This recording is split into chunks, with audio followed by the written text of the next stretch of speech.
Качено е по маркетите се скапо. Зетино ја што го земаше, 89 беше, са 92. Ние старите минало нашто, ние видиме јарно и лошо. Лошо многу не видиме јарно, прокрами се ние. Сега за младите вас многу тешко. Повисоки цени во маркетите и на пазарот забележале мнозинство анкетирани граѓани во Штип, откако поскапела нафтата и нафтените деривати. Тие тврдат дека за неколку денари поскапеле основните производи, па како што велат загрижени се за ситуацијата. Посебно по джеб, како што велат, ги удираат високите цени и во аптеките. Усетиме да се качеве, ти кажувам петоко, 100 динара, пат хиджаните стајат 140. А во капо маркетите се скапо. И таму усетиме дека покачено, се е качено. Се си цени стават нови. Нема ништо ефтино, нема ни да имам веше. Да не се најдеме за ефтино. Се е поскапо. Абе, сине, они справат браќа, мајде. Што да правиме ние? Мора да се јаде. И да се живее. Пазаро викаме скап. Пазаро не е скап. Работат луѓето, мачат се. Маркетите, тие аптеките, ќе улеш во аптеката од 3000-4 апчиња. Треба да дадеш.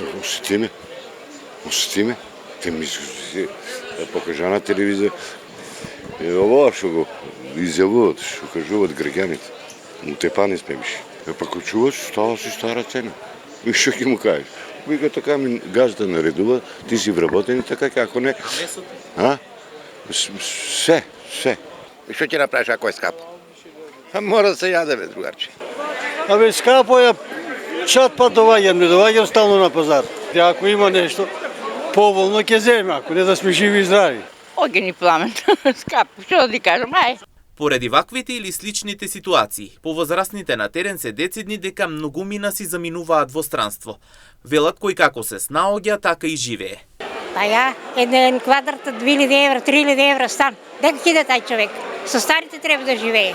Ако испуштиме ги младите, се избега по фабрики, по оноа што функционира, нема законот го освоија, нема што да прават, можат и старите пензионери да работат. Сега јас на 74 години, можам ли со тебе да работам?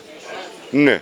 Инаку вчера премиерот Мицкоски најави дека се очекува намалување на цената на нафтата и нафтените деривати за околу 2,5 денари, со што Македонија останува со најниска цена на горива.